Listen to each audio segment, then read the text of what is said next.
Hello, everybody. My name is Gian-Carlo Carra. I am the City Councillor for the Great East Calgary neighborhoods of Ward 9, and I'm your candidate for re-election in this most consequential of elections coming up on October 18th of this year. Because this is a really tipping point moment in our city's history, this is a moment in time that historians will look at and describe what happened next based on what happens in this election. And we're either going to, I think, enter a long and painful decline as a city, or we're going to rise on our strengths. I wanted to engage in a number of conversations with thought leaders, with community leaders, with sector leaders across East Calgary and across Ward 9, so that when voters go to the polls in October, they are informed by a bunch of really important stories. And one of our most important stories that I'm talking about this election is the idea that if the choice is to decline or to rise, we have to rise, and we have to rise together.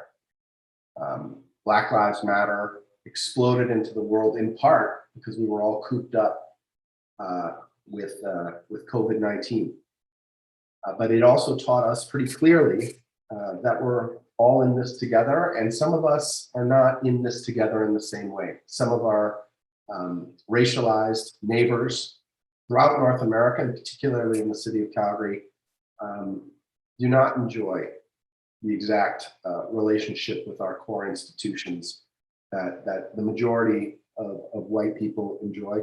And so I really wanted to take some time to talk to our BIPOC community, members of our BIPOC community. And today we're focusing on a real Canadian success story, a real Calgary success story, the Calgary Vietnamese community. And specifically, we're talking with leadership in the Calgary Vietnamese Association.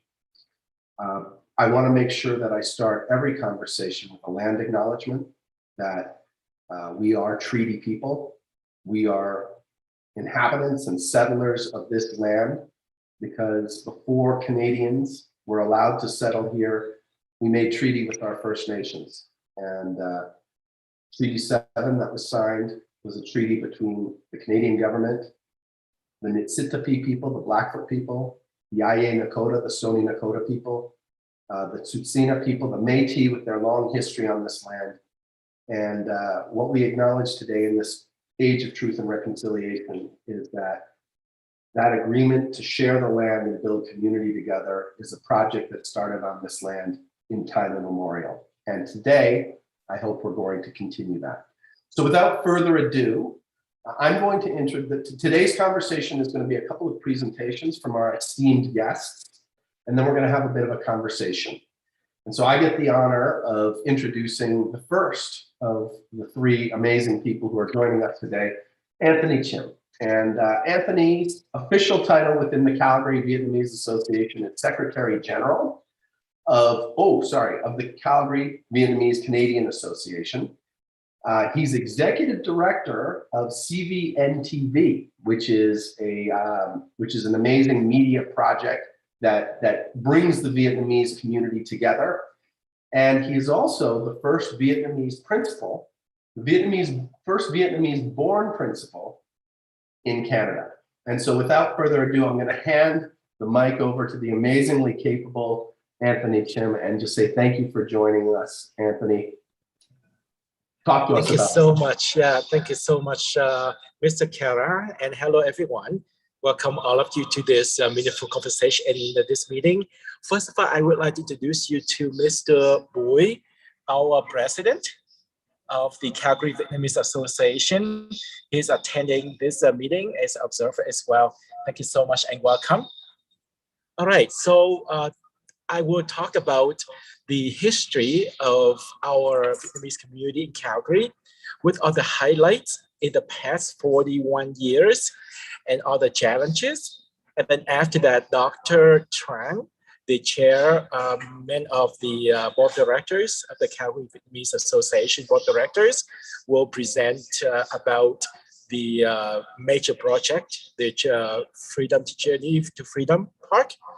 And then after that, Dr. Do Tran, the senior advisor of the Carra Vietnamese Canadian Association will talk about the financial fundraising for the project. Okay, so let's start with our Vietnamese journey. As you know, there was an incident called Forbes Saigon or the Forbes South Vietnam.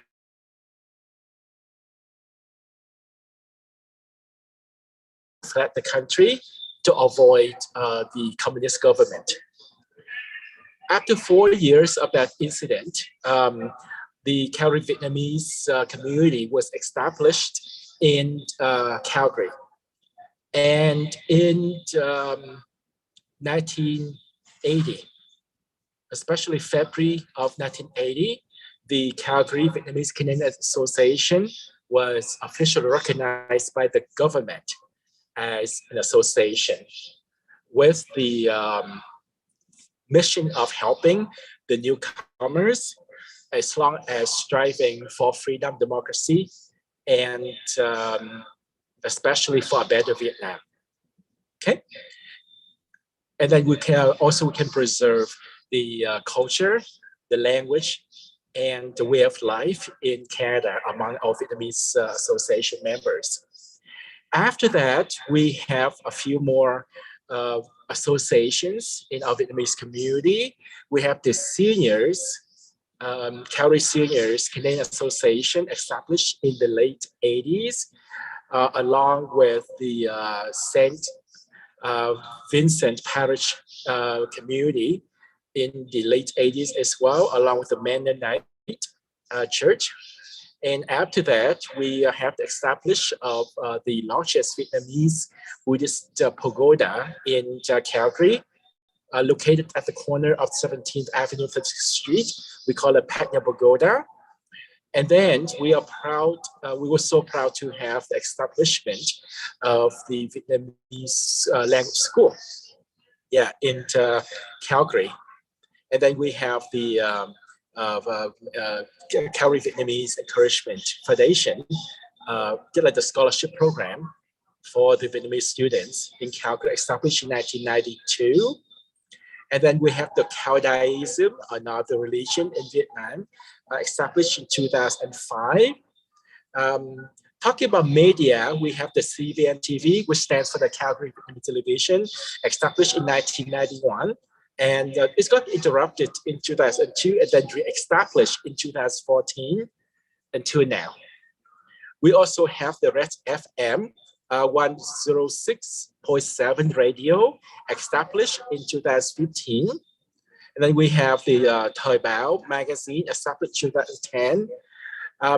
And then we have other entertainment, health, and wellness programs in our community. We have the Vo Vietnam Martial Arts Association, established in the 90s, along with the Phu Nguyen Taekwondo martial arts. And then we have the Vietnamese Scouts, established in 1996.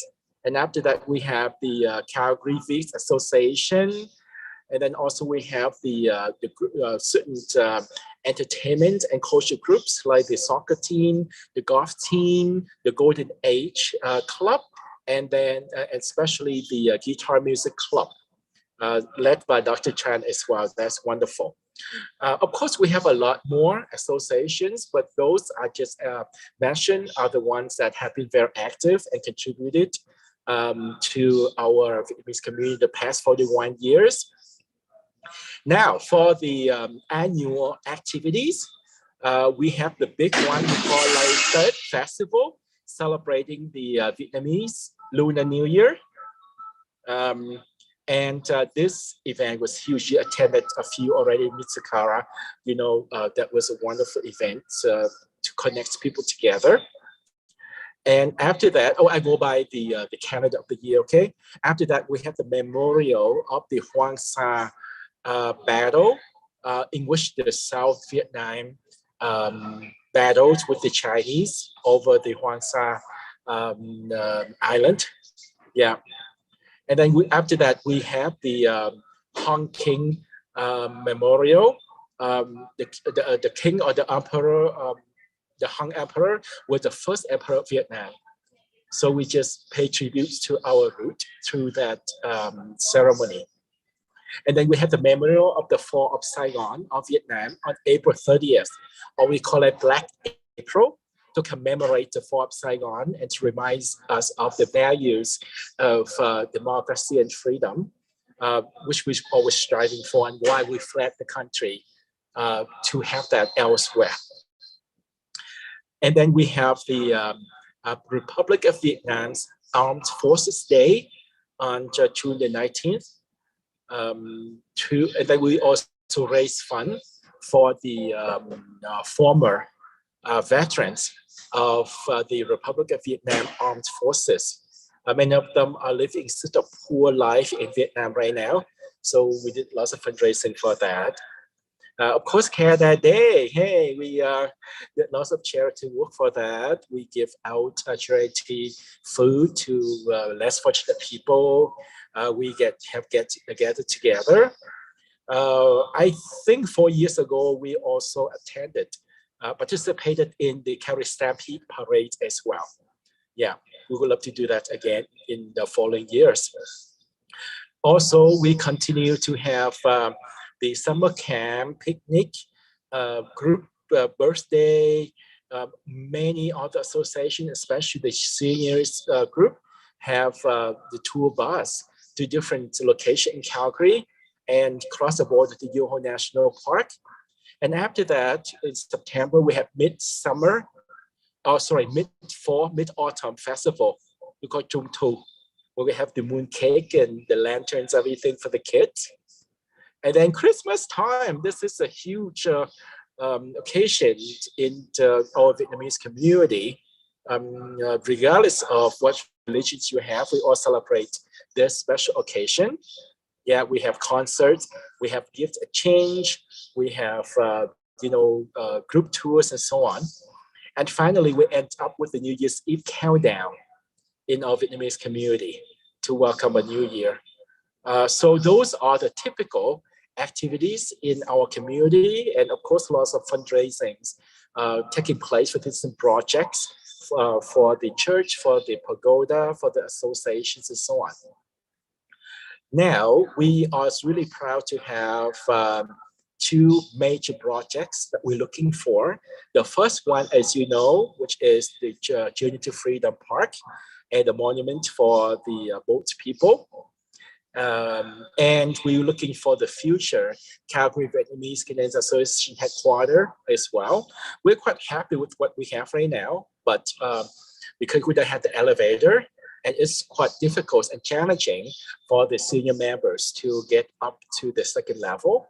So we're looking for something similar to this, or bigger, but in the main floor, so that people can come and get into the headquarters more easily.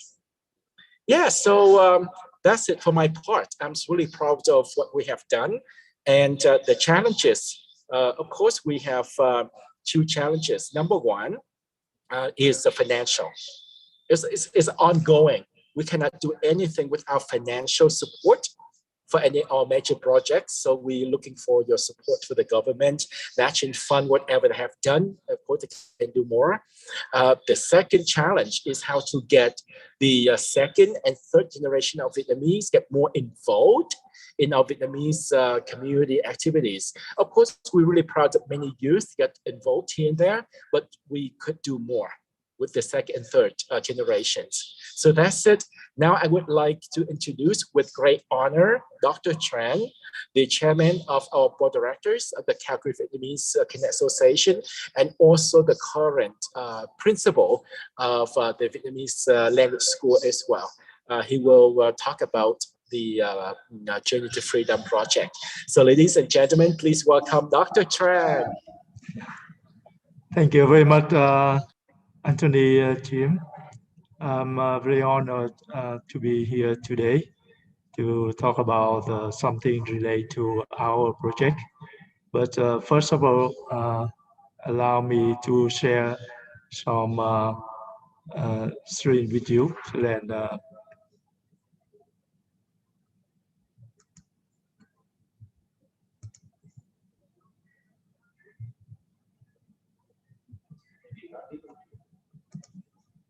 Yeah, just a moment. I doing the share screen now. Okay.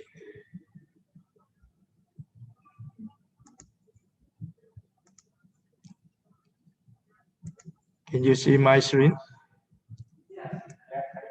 Okay. Yeah, we can see it. Perfect job. Okay. Now we'll talk about the journey to freedom.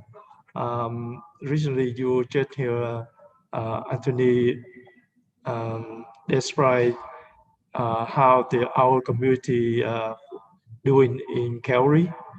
But first of all, I'd like to show you who we are and why we're here and what we do in Kerry. So as you can see here, between the Vietnam and Kerry, it's quite far, about half of the earth. That from Kerry to Saigon, if you fly, it takes about 13 hours. And the Vietnamese population now about 97 million people, but the area just about 321 kilometer, 1,000 kilometers square, just about half of the Alberta area, but the population about double Canada. And before 1975, Vietnam divided into two countries, North Vietnam and South Vietnam. According to the 1954 Geneva Conference, they divided Vietnam into the North and South, as you can see in this one. At that time, the population did not so huge like now. The North Vietnam about 15 million people, and the South Vietnam about 12 million people. And the scene between the Saigon and Hanoi, they captured the picture in 1972. As you can see, the different life in Saigon, that means the South Vietnam and the North Vietnam. But it continued that the North Vietnam fight the South Vietnam until they get the goal. So in 1955, when the Saigon fell, and you can see the people climb up over the wall to get into the U.S. embassy to escape Vietnam.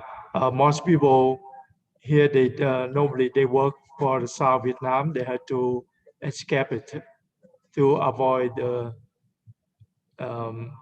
any thing that happened to their family and themselves.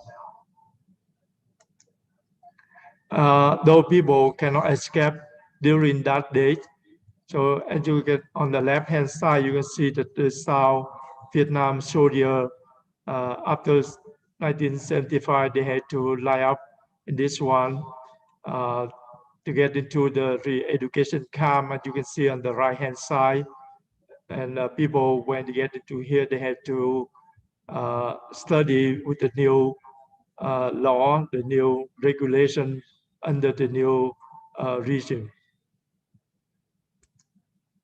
And we decided that we do not get into the refugee camp. They have to also learn the new life. And this one, you see the people left to buy the vegetable and fruit, and they call that the cooperative economy.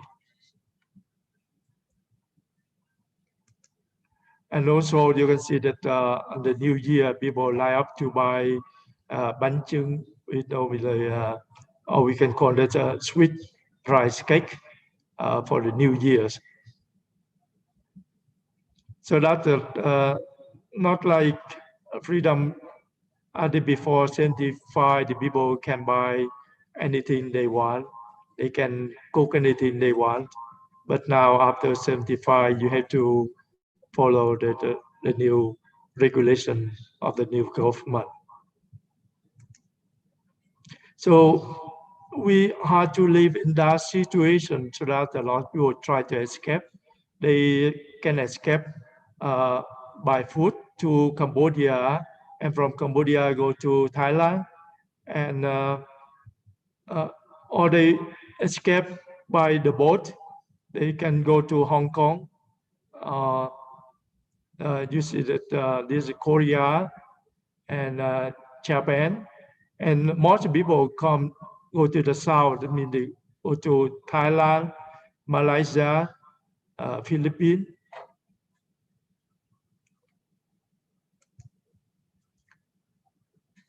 So the people from the north, central, and the south Vietnam escaped by different ways, but mainly by foot and by small wooden boats. The exodus from the Vietnam to another countries still occur even now. On October 23rd, 2019, about 39 Vietnamese bodies were found in a truck container in Kerry, town of the United Kingdom.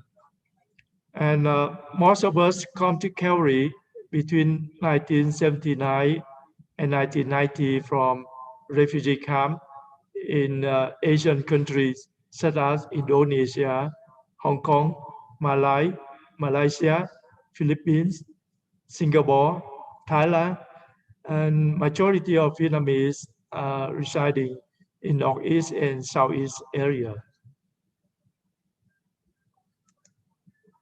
So according to United Nations, this one I took from the internet, they estimate about 1.6 million people escaped Vietnam.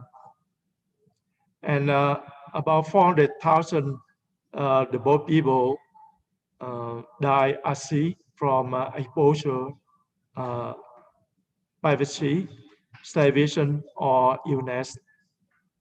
And they estimate during the big time, about 25,000 Vietnamese escaped from Vietnam every month. And this one of the boat, which we also on it at that time, you see to show how many people. It's crowded and very dangerous in the journey, because if we meet the big storm, the boat can upside down and people will die. And this was one of the refugee camp at the big time. And you see that people live is so very crowded. And most of us that do not have much convenient life, and we don't have much money to buy things. And normally we live on the food given by the United Nations.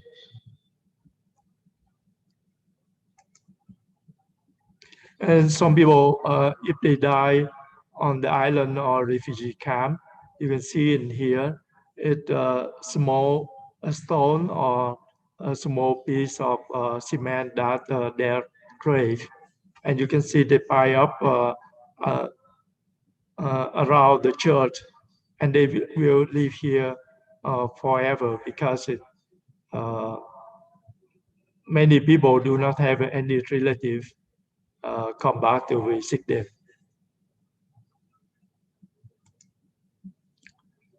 And besides that one, so what did we contribute in Kerry? Along with Canadian, we did contribute in 1999. The Carra Vietnamese community sponsored 2 families from Kosovo during that war, the war over there. In June 2013, the Carra Vietnamese community contributed $20,000 to help the Calgarian due to flooding. In November 2013, the Calgary Vietnamese community raised more than $60,000 to help a typhoon Haiyan relief in Philippines. In 2016, we raised more than $45,000 plus Alberta marching and federal marching for the forest fire disaster in the Fort McMurray. We have also donated money and served lunch few times a year at the Kerry Drop-In Center and the Rehab Center Society since 2005. And especially in the COVID-19 pandemic in 2020, from the month April to June, we were making and donating a fabric face mask to Calgarians. More than 7,000 masks were made and donated to Silvera for Senior, a Southview community, the Alec Community Health Center, Lilydale Chicken, the Cargill Meat Plant in High River, Standard Limited, the Action Dignity, the International Avenue, BRZ, and so on. And this is just a few pictures show you that the people donate to the Fort McMurray. And also we have people try to help not only the money, but the manpower at the Kerry Drop-In and Rehab Center. And you can see the Anthony over here. It's nice. And also we donate a mask to Silvera for Senior. And one of the letters we received from Silvera for Senior, they want to promote to have nominated to the government, but unfortunately we do not have a award. But the most important thing, we're very happy that we help those people there. And as you can see in here, they said that a huge impact on the life of 1,400 residents live there. So that make us very, very happy to make our contribution to Calgarian and to the Silvera for Senior. And why should we build the park and the monument? The park will be named the journey to Freedom Park to dedicate on the freedom seeker in Carra and especially in Kerry, not only for the Vietnamese people, but for all also other people around the world. They come to Carra and Kerry to seek for freedom. And we'd like to thank Carra and the Free World for attending the life-saving touch of humanity and compassion toward Vietnamese people and refugees. To thank Calgarians who welcome and help Vietnamese people to rebuild their new life in Calgary. To commemorate those Vietnamese people who tragically lost their life in search of freedom. To help the young students and youth to understand human dignity and recognize kind of a historical spirit of democracy and freedom. To participate in engagement with other communities. And we also like to make the Vietnamese people monument to be an artistic showcase for all Calgarians to enjoy. And the project we will build along the 17th Avenue and at the 26th Street South. Just a small piece of land at that corner. And the land that right now, as you can see, there are lots of bush and grass. And this land will fill directly to the downtown.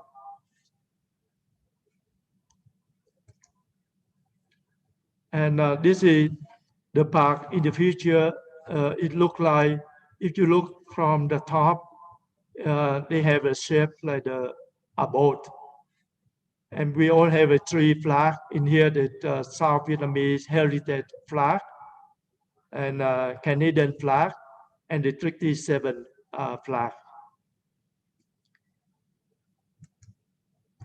And this is inside the park.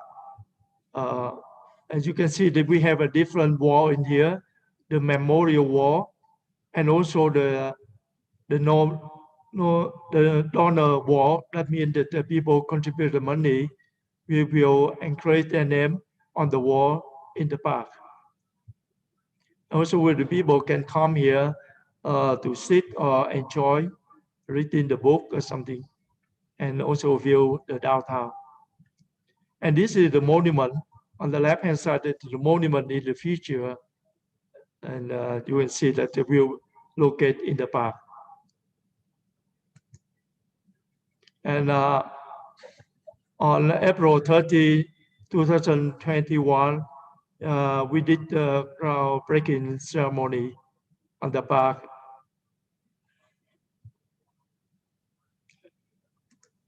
And this is people dig the ground.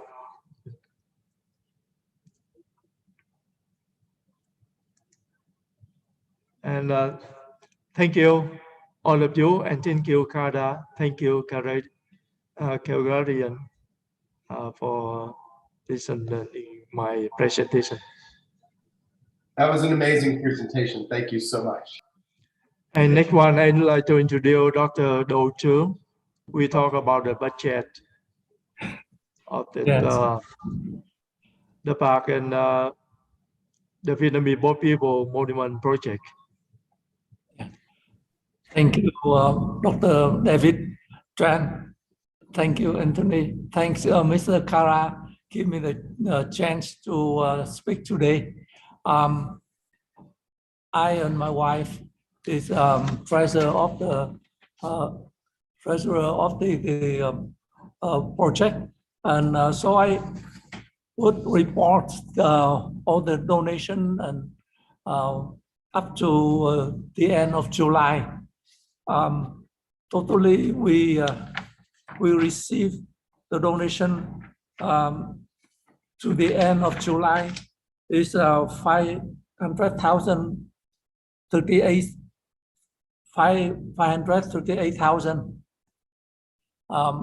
the end of July, and we spent about 146,000 for the project, for the architecture and all the office, but mostly from the drawing, architecture drawing.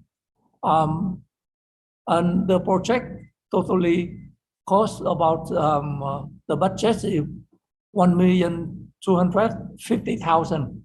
So we still need about more than 700,000 to finish the project. That includes the 200,000 we will put away for future maintenance of the park. So we hope that we will raise enough money to build the park, and the park will be finished in the end of April next year, April 30th, 2022. We hope that the construction will start smoothly. And I would thank all the people in the community to donate to the project so far, and all the people donate project in the future too.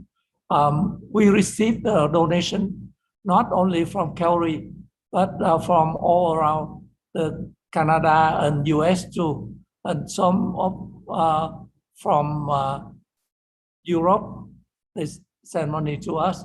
So hopefully they will visit the park after the finish, and we will have some place to show them when the people all around the world to visit. Canada to visit Calgary, and we will show the park. Yeah. So we hope, because they send the money to donate to us all around the world too. So we really appreciate the help from Mr. Carra. From the first day, we had the idea to build a park, and we get very good support from Mr. Carra to present us to the city, and all the support from the city too. So we had the meeting with the park department and all the other department to help us how to apply the building permit and to draw all the drawing from Stampede company, and so far Dr. Tran is show the picture of the last draw of the part, and we hope that this will be the last one to build in that way. Anyway, we thanks a lot for the people to donate and have the same vision with us and donate to the park. Thank you. Well, that was a really comprehensive and amazing presentation. I want to say that when you asked the question, why build Journey to Freedom Park towards the end of your presentation, I was like, isn't it obvious? That presentation said it all, but then that list of really cogent sort of objectives was really appreciated. First question. What is the significance of April 30th? Because I know that we had a little bit of a race to get our land use approved unanimously by council at the end of July, because we did the groundbreaking on April 30th, and we're working towards the ribbon cutting of the completed park next April 30th. What's the significance of April 30th? So as mentioned, the April 30th of 1975 was the date that the Vietnam War officially ended, and the communist side took over Vietnam. And because of the philosophy of communism, of controlling and not providing the people with freedom and democracy, that's why millions of Vietnamese people fled the country. Yeah, so that was such a sad day for many, many Vietnamese people. And through fleeing the country through land and through sea, we had so many boat people, and many died because of that mission of escaping Vietnam. It's such a sad chapter into our Vietnamese history. Yeah. It's harrowing, and the fact is, both Dr. Truong and Dr. Tran, you were boat people. You were on those boats. Yes, I am both people too. During the war, I served in the South Vietnamese Army. So after April 30th, 1975, I was put in jail. They call the re-education camp for 2.5 years. So as you know, the condition in the camp is really difficult. A lot of people die during the first 3 months from malnutrition and from the infectious disease. So I was a doctor in the South Vietnamese Army, but in the jail, they put us in the jungle. We cannot do much. I have to cut the trees and to build the house for the guard and for the old people. We sleep on the floor, on the ground for months before we can build the house for us. And when we finished to building the house for us, and they move us to the new area, so we have to build the new house again. And we lived like that for 2.5 years. I'm lucky to survive after 6 years. So after that, we think that is difficult for our future because the new government said that our children cannot go to university, cannot go to school. So my wife decided to flee Vietnam by boat. That's in 1978. And we stay in Malaysia for 1.5 years before we can land it to Canada. So we're really lucky to go to Calgary, very nice city, and we can settle down and can raise our kids. Yeah, we thank a lot. We're very lucky. Do you believe that I and Dr. Chung live on the same island? We never know.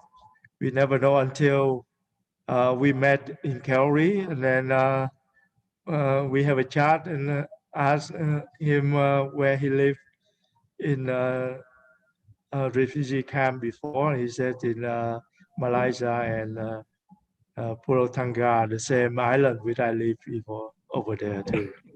That's imagine. So, I mean, getting back to, I want to talk about landing in a Canadian city, in this city, which was a much different city back then. I mean, we are much bigger, we're a much more diverse city than we were when you landed here at the end of the 1970s. I remember as a kid, you know, the downtown was tiny, the population was tiny. You guys are experiencing winter for the first time ever. Do you want to talk about that? What was it like to come to this city? Yes, I remember we came in November 1979, and during the time we stay in Malaysia, even in November, it's hot, about 50 Celsius degree, and it's so hot in Malaysia. So we came here, it's around minus 29 Celsius degree, and we see all the ponds and the water in the lake is frozen. And I remember when I go around and looking for a new job, I apply for a new job, and I walk on the street, all the wind blow me and I cannot walk because it's too cold. But after second years, we feel much better, and we see that because first in November, I saw all the trees around. It's no leaf, just the branch and then the trunk. And I asked why the people left that tree there. But in May, and we see all the leaves grow, and we see different picture. It's so nice. So how were the people? How were the people of Calgary? It was a much smaller population, a much less diverse population. Yes. How did they receive this refugee community from the other side of the world? Yes. Calgary at that time around 400,000 population. Compared with the other city of Canada, is the medium, but not really small. We live in the Northwest. We were sponsored by St. David United Church, and the people in the church very nice to help us for settle down in the first few months. We live, our family live in the house of the church. That church, I think, is rent for the minister of the church, but the minister didn't want to live in that house. So he said that we can live in that house for a while. So the church helped us for the first year. And I'm lucky after we stay for 1 month and I found a job for myself as janitor in the school, in a Catholic school. So I worked there for a few months. And the people there, because our English is so poor, so we have to go to English in the evening class. And but the people around my neighbor really nice, and they come in to help me to help us in summer grow some plant and show me how to grow the crops in my backyard. All around the farm around the Calgary, I remember in Northwest, in Bedington, beside that area is all the farm around. Even now is all the house go up to cover tree and to go up higher. But in Bedington, above the Bedington Trail is all the farm. Yeah. And yes, so we live in Northwest. In morning, when we drive the car to work, we see all the cow on the street. We have to call the police and call the farmer to remove the cow. I mean, yeah, Calgary was 400,000 people. Saigon must have been millions back. Like how many people lived in Saigon, the city that you left? That's around at that time about more than 1 million people. I Yes, think now maybe Yeah. 9 or 10 million people now. yeah, now about 10 million. A lot of people live. So, I mean, you were a doctor though, and you were working like many immigrants do with a tremendous amount of qualification. I remember doing my master's. I mean, that's the big joke in university, that you're studying late in the night and the janitor comes in and you're probably like, this guy's probably a PhD in astrophysics or something while you're here a student. How did you make the transition to becoming a practicing doctor? You've been a doctor since 1986, family practice. How did that transition occur? Yes, it takes me for a while. When I come in, my English is so poor. I have to study English and I had to write the exam. They call the evaluating exam. So I'm lucky to pass the exam after 1.5 years to study. And when I pass the exam, they consider me as the MD, the graduate from University of Calgary. So I can apply the job as a resident doctor in Calgary, the same as the other doctor to finish training in UFC.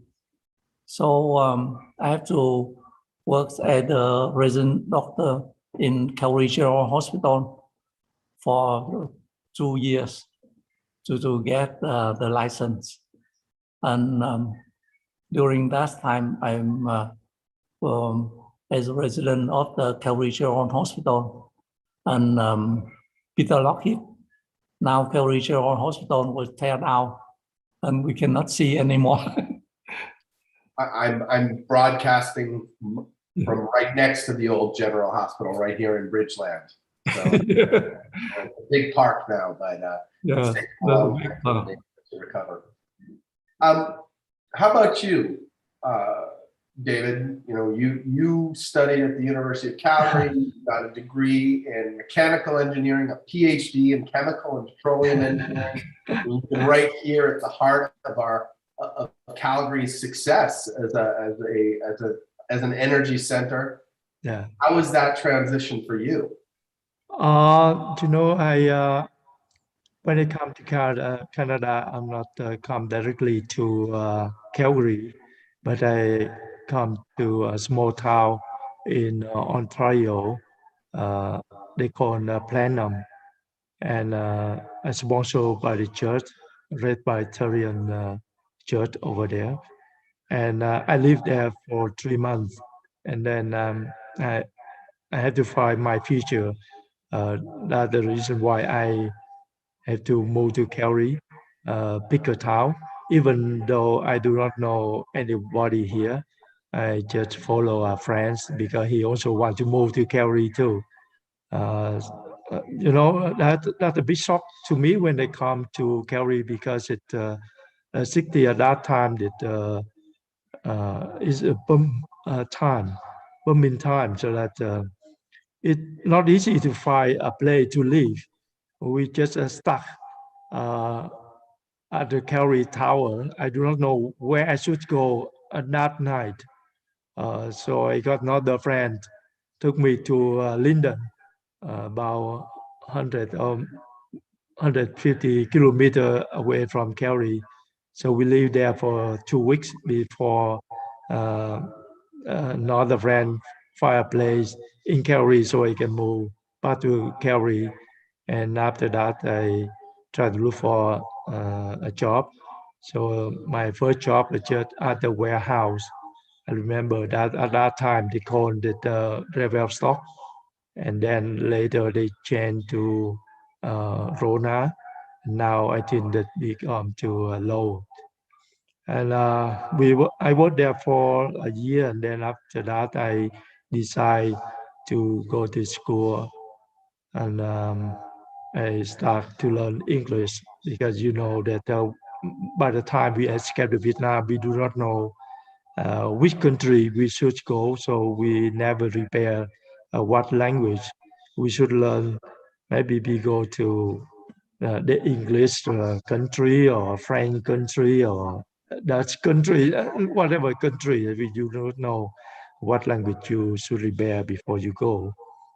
So after a year, I learned that ESL, that English as a second language. Then I study at night time to get some course required by the University of Calgary. And after that, I study at Mauro College. Now they become the MIU. I studied there 1 year before I transferred to University of Kerry. So I get into the mechanical department and finish my bachelor degree in 1986. And after that, I also get a master degree in mechanical. I did not stay there. And after I get a mechanical engineering, the master degree in mechanical engineering degree, I found a job in Mason Heart. So we moved, I and my wife moved to Mason Heart for 6 years. And after that, I go back to Kerry and work for the oil and gas company. And I step inside the oil and gas uh, career. Then I got a master degree in chemical and petroleum. And after that, I got a PhD degree in chemical and petroleum development. So that's a long road. So that's why I asked my children uh, should not go a long road like me because, I do not have a chance like many people. They go straight forward. And my life is just like, I have to say, it's just a second life. I have to make it because when I come here, I throw everything behind in my country, and I have to make the new life again here, start everything from beginning. Well, you've done an amazing job and you've enriched all of Canada for your contributions and your presence. And I mean, that's the story of Canada. It's people coming here. I wish we could keep talking. We've got 5 minutes left. We have a hard stop, so we can share this across all of our platforms. This has been a fascinating conversation. I've got a number of questions. I'm going to ask one of Anthony, and maybe you can start this as a wrap up. And that is, Anthony, you're not a refugee. You were born in Vietnam. And I guess the question is, what's the relationship between Vietnam and the Vietnamese diaspora across the world, and particularly in Calgary today? And maybe you can give us a little bit of insight into that as a wrap up. Thank you so much again. And of course, I will continue to advocate all of the highlights and the challenges of our Vietnamese community through my live stream whenever I can. For the Vietnamese overseas, we still respect our heritage flag. You can see the flag behind me, the yellow one with the 3 stripes. And we're still striving to fight for freedom and democracy for Vietnam. And we want to end the communism in Vietnam as much as we can. I'm so proud with the fact that we have such a united Vietnamese community, and we share all the values, all the hope, all the mission and vision all together, especially with all the big projects coming up. We are so excited. And thank you so much, you, Mr. Carra, for supporting us in many different ways. And thank you so much, the city of Calgary, the province of Alberta, for helping us throughout the 41 years. Thank you. Well, to wrap up, I will say I was honored when I was approached, and my colleague Sean Chu and I sort of took up the task of helping you find the right location. And I'm a big advocate for International Avenue, which is literally an international avenue in the heart of Ward 9. And it's the landing place for so much of our amazing Canadian diversity now. And it is an honor to hear about a huge success story in Canadian diversity and democracy. The Vietnamese community, I'm delighted to have such a strong community as neighbors, and I think all Calgarians are. Everyone heard, this is a park that is being built, and it is for a very good cause. And if you want to support Journey to Freedom Park, please join all of us in that support, and open your pocketbooks to really celebrate what we have. The only other thing I want to note is that I look forward to working with you in the term ahead to find an amazing next headquarters. And I've got some amazing ideas, and they also involve International Avenue, major investments that the city's preparing to make in the communities of Greater Forest Lawn. So looking forward to working with the community. Really impressed by that incredible presentation, by the amazing stories. And I thank you so much. So great conversation, gentlemen. Thank you for your time, and looking forward to working with you. Thank you very much. Bye-bye, everyone. Thank you so much. See you again. Carra. All the best with your campaign.